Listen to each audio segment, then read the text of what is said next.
E aí galera, beleza? Vamos para mais um vídeo do canal. E nesse vídeo a gente vai falar sobre dois conceitos muito importantes do conjunto dos números racionais. É o conceito de densidade e o conceito de enumerabilidade, tá? Vamos então começar aqui com o conceito de densidade de Q. Qual é o sentido desse conceito? O que quer dizer que o conjunto Q é um conjunto denso? Tá? Significa dizer o seguinte, que todo intervalo da reta contém algum número racional. Você lembra que no vídeo passado a gente falou que a gente associou, né, a reta, a cada ponto da reta você tem um número racional, tá? O que esse conceito de densidade está dizendo para a gente é que, dado qualquer intervalo, tá? Qualquer dois pontos da reta, sempre existe dentro daquele intervalo, ou seja, entre aqueles dois pontos, tá? Um número racional, ok? Vamos ver isso aqui numa figurinha. Eu tenho aqui um número A qualquer, um número real qualquer, e eu tenho aqui um número real B. O que esse conceito está dizendo aqui, em termos, né, matemáticos, quer dizer isso aqui. Dados dois números reais, quaisquer, A e B, existe um número racional R que pertence ao intervalo AB e que é um número racional, tá? Só lembrando aqui essa notação aqui, né? Isso aqui é um intervalo aberto, AB, então ele está dizendo que esse camarada aqui, ele está dentro desse intervalo aberto, e esse número aqui, ele é um número racional, tá? Esse símbolo aqui é o símbolo de interseção, tá? Então o R ele pertence a esse conjunto e aos números racionais. Então é isso que quer dizer um conjunto ser denso, tá? Isso é o que quer dizer que o conjunto Q é um conjunto denso. Quaisquer dois números que a gente tome na reta, sempre vai ter um ponto racional, sempre vai ter um número racional dentro dele, dentro desse intervalo que a gente pegou, ok?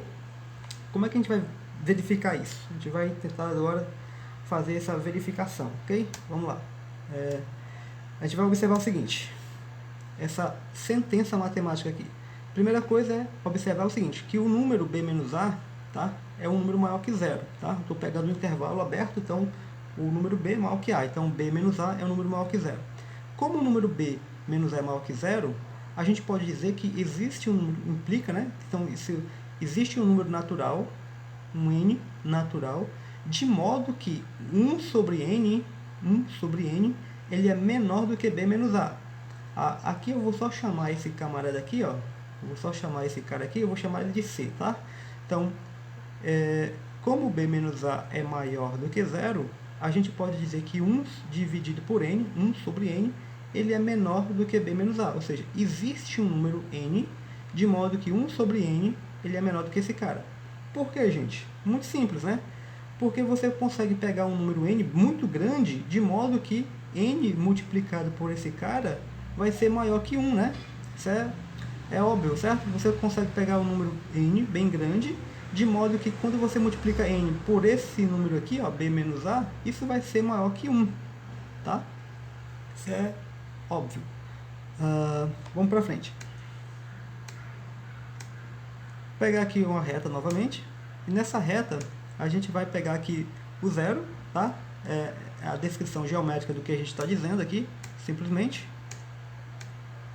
Ou seja, eu tenho aqui o zero, tá? Eu tenho 1 sobre n e eu tenho aqui esse número c.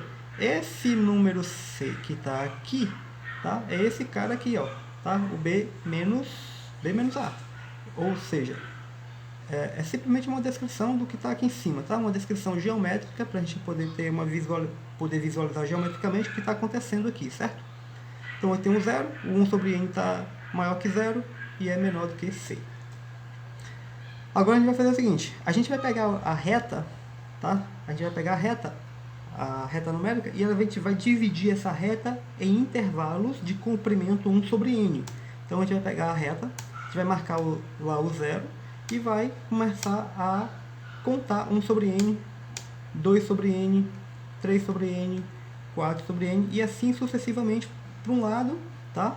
Todos esses intervalos aqui, se vocês observarem, né? O comprimento daqui para cá é 1 sobre n, daqui para cá é 1 sobre n, daqui para cá é 1 sobre n, daqui para cá é 1 sobre n, e assim sucessivamente. Tá? Todos os intervalos têm comprimento 1 sobre n. E a mesma coisa a gente faz para o outro lado. Menos 1 sobre n, menos 2 sobre n, menos 3 sobre n, menos 4 sobre n, e assim sucessivamente. Tá? Todos os intervalos aí, tá? Todos eles têm comprimento 1 sobre n. Ok? A nossa afirmação é o seguinte, que um desses números aqui, ó, uma dessas frações, tá? Então a afirmação é a seguinte, pelo menos um dos números m sobre n, onde o m aqui, ó, é um número inteiro, e quando a gente está escrevendo isso, tá? Quando a gente escreve isso aqui, m sobre n, a gente está dizendo que esse m aqui é um número inteiro, então essa fração que está escrita aqui, ela é uma dessas frações que estão aqui, ó. 1 sobre n, 2 sobre n, 3 sobre n, 4 sobre n, é uma dessas frações aqui, tá? Então, n sobre n, uma dessas frações está dentro desse intervalo, tá? É isso que a gente vai tentar provar. O que foi que a gente fez? A gente pegou um intervalo, tá? Pegou 2 pontos, e a gente quer provar que existe um número racional ali dentro, certo? Bom, o que a gente vai tentar fazer é provar que um desses números racionais que estão aqui, ó, um desses números racionais aqui, caem aqui dentro do intervalo AB, tá? Como é que a gente vai fazer isso? Como é que a gente vai conseguir provar isso? Usando um método que a gente chama de prova por redução ao absurdo, ok? A gente usa muito isso em matemática, né? Como é que a gente quer provar uma coisa, o que a gente faz? A gente nega a nossa tese, aquilo que a gente quer provar, e tenta chegar num absurdo. Tá? Se a gente consegue chegar no absurdo, então é porque aquilo que a gente queria provar no início é que é verdade, certo? Então, bora lá tentar fazer isso dessa maneira. Então, o que é que a gente vai fazer? A gente vai supor que não exista nenhum desses números no intervalo AB, ou seja, a gente está supondo que não existe, tá? Nenhum desses termos aqui, ó, nenhum desses números aqui, tá? A gente vai supor que não existe nenhuma dessas frações, a gente vai supor que nenhuma dessas frações cai aqui dentro desse intervalo AB, tá? Então é isso que a gente quer, a gente vai supor, ok? Isso a gente está usando o método da demonstração por redução ao absurdo, ok? Bora lá. Então a gente vai pegar a reta aqui, vou pegar o A, vou pegar o B. O que a gente acabou de supor? Que não existe nenhum daqueles números, né? Nenhum daqueles frações aqui dentro. Então aquelas frações, elas devem estar aqui ou aqui. Elas devem aparecer por aqui e aqui do lado de fora também. Só que você observa lá, olhando aquelas frações, que elas são consecutivas, né? Vem 1 sobre n, 2 sobre n, 3 sobre n, né? São números consecutivos. Então, por exemplo, se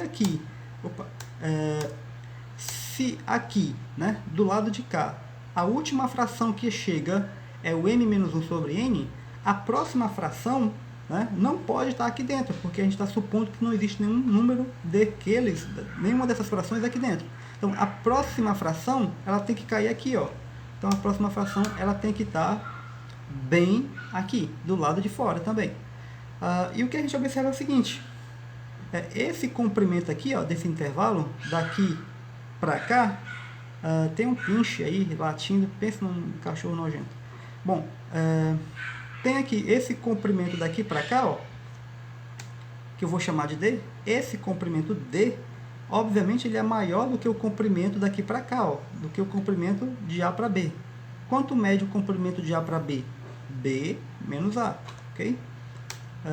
Então, o comprimento D é maior do que B menos A. Isso quer dizer, então, que como é que a gente calcula o comprimento D? O comprimento D é o número maior, m sobre n, menos o número menor, né? Isso aqui, que é o m menos 1 sobre n. Faz a diferença. Se você fizer essa diferença aqui, você percebe que isso vai dar quanto? Dá 1 sobre n. Ora, mas a gente está dizendo que o D é maior que esse cara, né? B menos A é maior do que B menos A. Ou seja, a gente está dizendo que 1 sobre n é maior do que B menos A. E aqui é que acontece o absurdo, né? Por que isso é absurdo, gente? Por que isso é uma loucura aí, né? Como diria Caetano Veloso aí. Por que isso é absurdo? Porque a gente já tinha observado que 1 sobre n tem que ser menor do que b menos a. Tá? 1 sobre n tem que ser menor que b menos a. Isso foi a nossa observação inicial. Tá? Logo, né, o porquê, a gente está acabando de dizer porquê, né, que 1 sobre n não pode ser, né, porque isso aqui é um absurdo. Isso aqui é um absurdo. Por quê? Porque o 1 sobre n, né, já na nossa observação inicial já dizia que 1 sobre n tem que ser menor do que b menos a. E a nossa conclusão então é qual? Tá? Esse absurdo onde nós chegamos aqui nos vai conduzir a quê?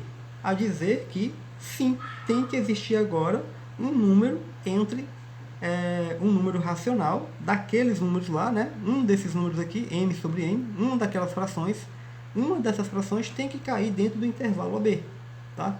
Porque se não acontecer de nenhum daqueles números cair dentro do intervalo AB, vai acontecer isso aqui que a gente acabou de fazer, certo?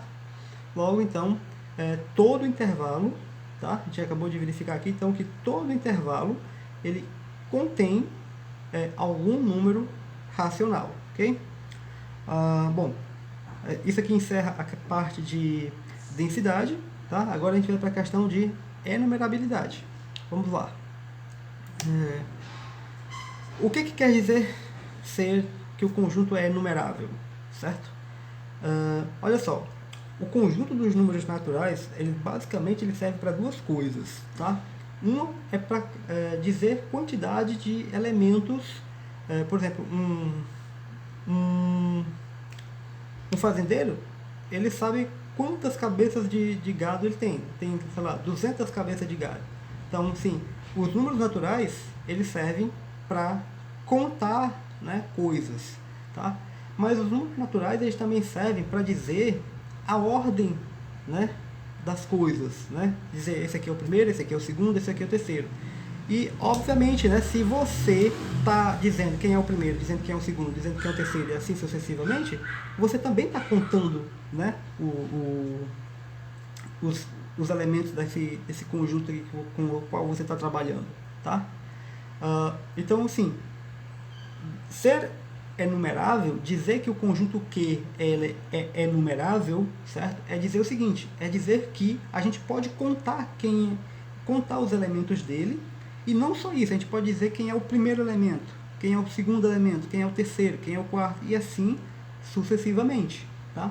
Bom, para a gente poder entender isso, tá, de uma maneira um pouquinho melhor, tá, a gente vai tentar fazer isso primeiro, tá, com os números inteiros, tá? A gente vai provar que os números inteiros, eles são enumeráveis, nesse sentido também, certo? A gente pode dizer, pega o conjunto dos números inteiros, e a gente pode dizer quem é o primeiro, quem é o segundo, quem é o terceiro, tá? E assim sucessivamente, tá? E depois a gente trabalha com os racionais, ok? Esse símbolo que aparece aqui é nada mais, nada menos do que uma função, certo? Isso aqui está dizendo que o conjunto Q, tá? Existe uma função, tá, dos racionais nos naturais, tá, que faz o quê? A cada número que está aqui associa um único número natural, tá? Bom, como eu estava dizendo, a gente vai fazer isso primeiro para o conjunto dos números racionais, para ficar mais fácil visualizar, e depois a gente tenta fazer para os racionais. Eu tenho aqui a reta numérica, certo? A reta numérica com os números inteiros, tá? E a gente vai fazer o seguinte, tá? A gente vai fazer uma associação de elementos aí, um emparelhamento, tá? A gente vai emparelhar o conjunto dos números naturais com o conjunto dos números inteiros. Pensa no seguinte, eu tenho aqui 5 homens e aqui 5 mulheres numa festa, tá? E aí a gente emparelha cada um deles, tá? Esse camarada com esse, aliás, esse cara com essa moça, e assim vai. Esse outro cara com essa outra moça, e assim vai. Nenhum deles fica sozinho. Isso é emparelhar, certo? A gente vai fazer com que cada um fique com um e não sobre ninguém no final. E ninguém fique com mais de um casal. E ninguém fique com mais de um elemento, certo? Associado a mais de um elemento, ok? Então, cada um fica com um e não sobra ninguém, ok? É exatamente isso que a gente vai fazer, tá? A gente vai associar o conjunto dos inteiros com o conjunto dos naturais, de modo que não sobre ninguém. Cada elemento inteiro fica com um único elemento natural e no fim das contas não sobra ninguém. Então, como é que a gente vai fazer isso? A gente vai fazer uma associação, certo? Antes disso, né? Só lembrando aqui, né? Tinha uma pergunta aí que eu não fiz, mas se for feita essa pergunta, né? Uma vez eu lembro que uma vez eu fiz essa pergunta numa sala de aula, no ensino médio, e os alunos disseram que eu estava mentindo para eles, certo? A pergunta é assim: quem tem mais elementos, N ou Z? A primeira impressão que se tem, né? Bom, quem são os naturais olhando para cá, né? Os naturais é o 0, 1, 2, 3, 4, por ali vai. E os inteiros é quem? É tudo. Então, olhando para essa imagem, quando a gente olha para cá, a primeira impressão que a gente tem é que, olha, o Z tem mais elementos do que N, certo?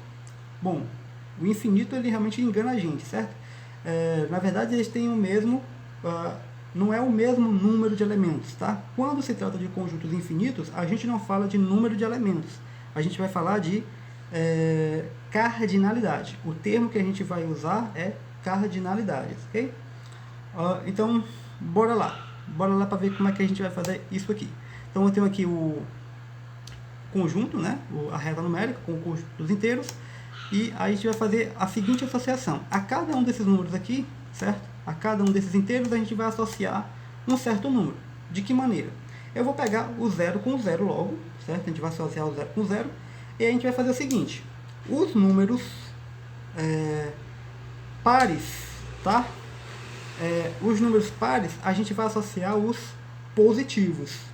Os números pares, os naturais pares, a gente vai associar os inteiros positivos. E os números ímpares, a gente vai associar os inteiros negativos. Tá? Então, a gente começa aqui a associar aqui o 0 com 0. Aí, o 1 é ímpar, né? Então, eu associo o 1 com o menos 1. O 2, ele é par.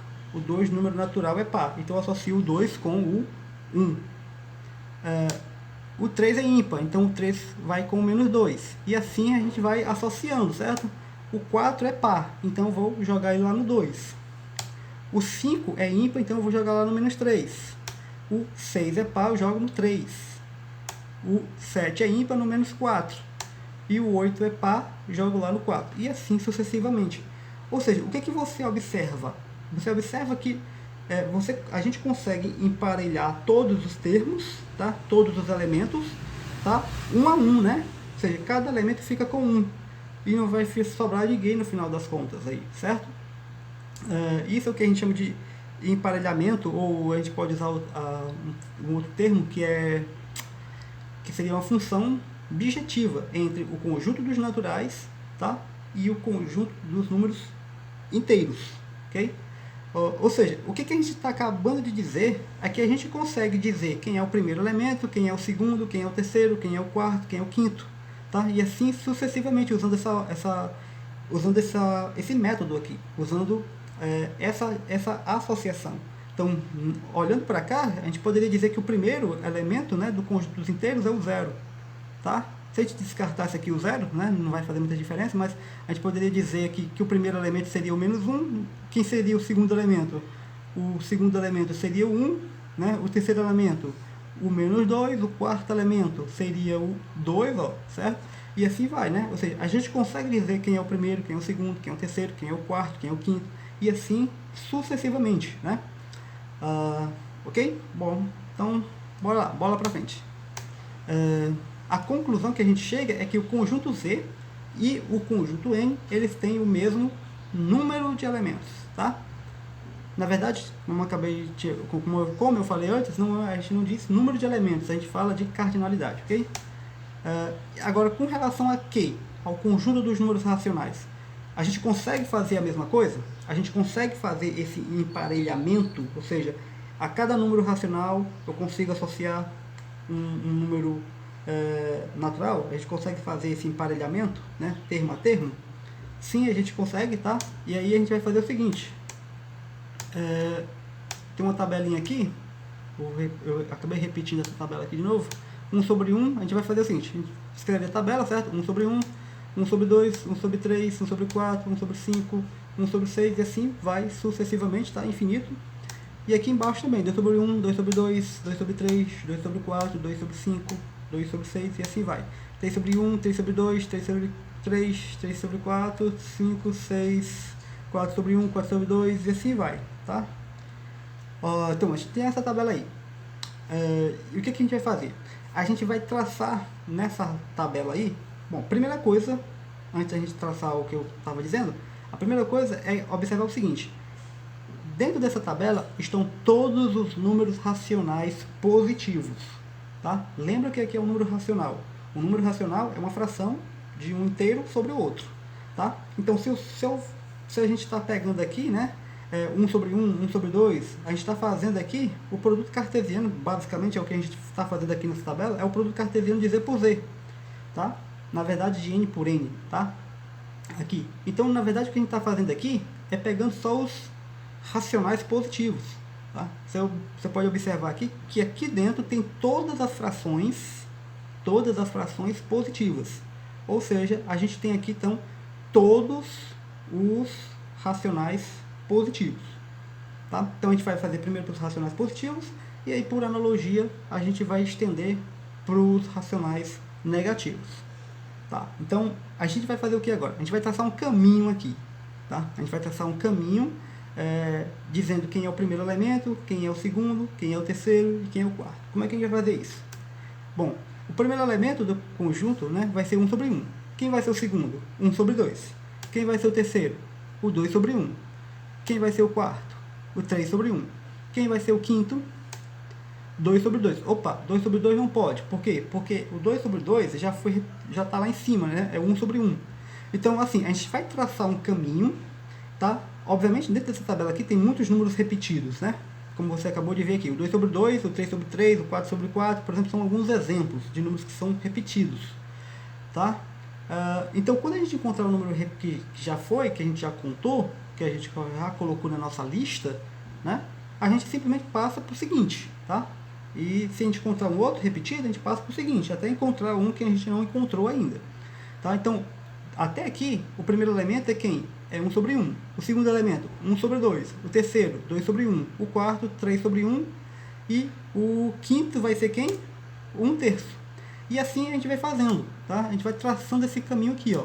Desse jeito, por diagonais, tá? A gente vai, aqui, do 4 sobre 1, né? Tem que descer lá pro 5, né? 5 sobre 1, tá? Aí depois aqui sobe, tá? De volta, porque não deu para fazer aí no espaço, não deu. E aí você vai subindo, tá? E assim vai fazendo as diagonais, tá? Todas as diagonais. E o que a gente tem? O que a gente consegue fazendo com essas diagonais aí é o que? É dizer quem é o primeiro elemento, né? Como a gente estava no primeiro passo ali, né? 1 sobre 1. Quem é o segundo elemento? 1 sobre 2. Quem é o terceiro elemento? 2 sobre 1. Quem é o quarto? 3 sobre 1. Quem é o quinto? 1 terço. Tá? E assim vai, ou seja, seguindo essas setas aí, a gente consegue dizer quem é o primeiro, quem é o segundo, quem é o terceiro, quem é o quarto, quem é o quinto, quem é o sexto. Ou seja, a gente então consegue emparelhar, tá? A gente consegue emparelhar os termos, o conjunto dos números naturais, tá? Com o conjunto dos números racionais, tá? Desse jeito a gente consegue perceber, tá? Como é que a gente consegue emparelhar esses dois conjuntos. E a conclusão que a gente chega é que o conjunto dos racionais não negativos, tá? Ou, se a gente quiser colocar aqui, né? Os racionais positivos,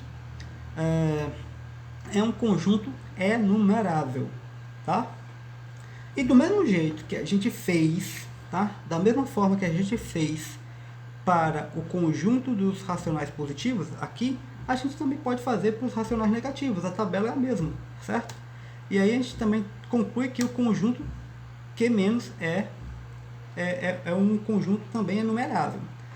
Eu não vou fazer aqui, tá? Mas existe uma proposição que diz o seguinte: se eu tenho um conjunto que é enumerável e tem um outro conjunto que também é enumerável, se eu junto esses dois conjuntos, então a união deles também é enumerável, tá? Então, união de dois conjuntos enumeráveis ainda é um conjunto enumerável. Então, se eu tenho os racionais positivos que são enumeráveis E tem os racionais negativos, que também são enumeráveis. Se eu junto esses dois, eu tenho o conjunto todo dos racionais. Então, o conjunto dos racionais é numerável. Tá? Bom, dito isso, né, a gente termina aí a parte de enumerabilidade. E aí fica a pergunta, mas qual que é a importância de a gente saber que o conjunto dos racionais, tá, é denso e é enumerável, certo? Isso é uma importância, por exemplo, dentro da questão de cálculo, da questão de limite. Bom, aqui eu escrevi uma coisa para não esquecer. Fica evidente quando se sabe que nem todo número é racional. Ou seja, quando a gente já sabe que nem todo número é racional, tá? A gente pode fazer o seguinte, eu vou pegar uma retinha aqui, e nessa reta eu vou pegar um número que não é racional. Tá? Existem números que não são racionais, a gente vai fazer um outro vídeo depois aí sobre isso. Então eu tenho aqui um número que não é racional. E eu vou pegar aqui um número racional. Agora, vou fazer a seguinte analogia, para tentar explicar isso para vocês. Você tem aqui, imagine que você é esse camarada aqui. Você está aqui. E isso aqui é a sua casa. Imagine que para você sair de onde você está até chegar à sua casa, tá? Você tem esse caminho aqui, que é essa reta, e essa reta aqui está cheia de números racionais, né? Aí você imagina o seguinte, você vai andar, mas com a seguinte regra, você só pode andar em cima de números racionais, você só pode pisar em cima de números racionais. Então você imagina que os números racionais são pedras que estão aqui, certo? Que são os ladrilhos dessa rua, tá? Desse segmento aqui, e você só pode pisar em cima desses ladrilhos, tá? A questão é, você consegue chegar nesse camarada aqui, tá? A importância de se ter esse conceito de densidade, tá? É porque, por causa do seguinte, você imagina que o conjunto dos números racionais não fosse um conjunto denso, tá? Se o conjunto dos racionais não fosse um conjunto denso, tá?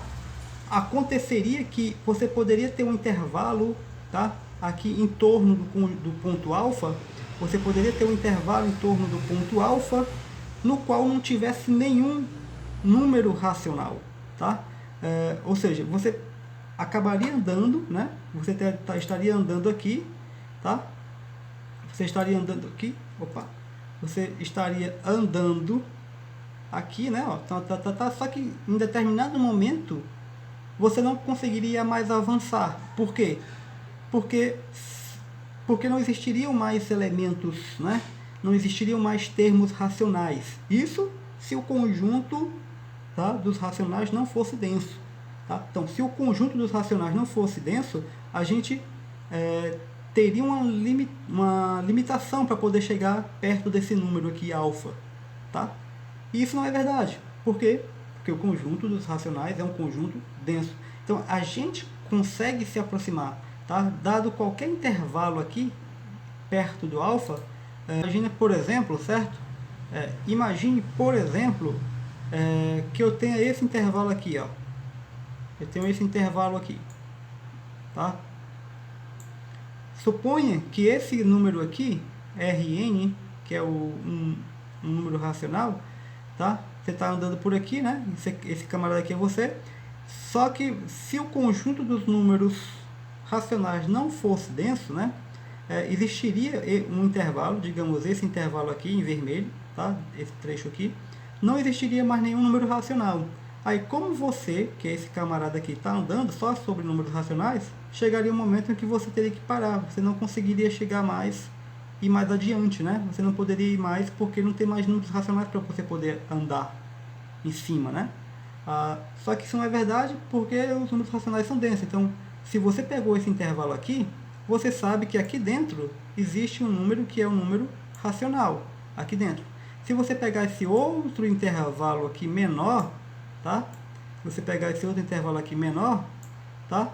Você consegue um outro número aqui dentro, ó, que ainda é um número racional. E assim sucessivamente, ou seja, você consegue sempre se aproximar, você consegue se aproximar cada vez mais desse númerozinho que está aqui, tá? Isso dá a primeira noção, tá? De limite. tá? Que a gente usa lá em cálculo diferencial integral, tá? Bom, isso aqui, tá? Foram os conceitos para hoje, né? Densidade e enumerabilidade, tá? Espero que vocês tenham gostado aí do vídeo. Foi um pouquinho longo, realmente, foi mais do que eu pensava. Mas é isso aí. Até a próxima aí, gente, e fiquem com Deus. Valeu!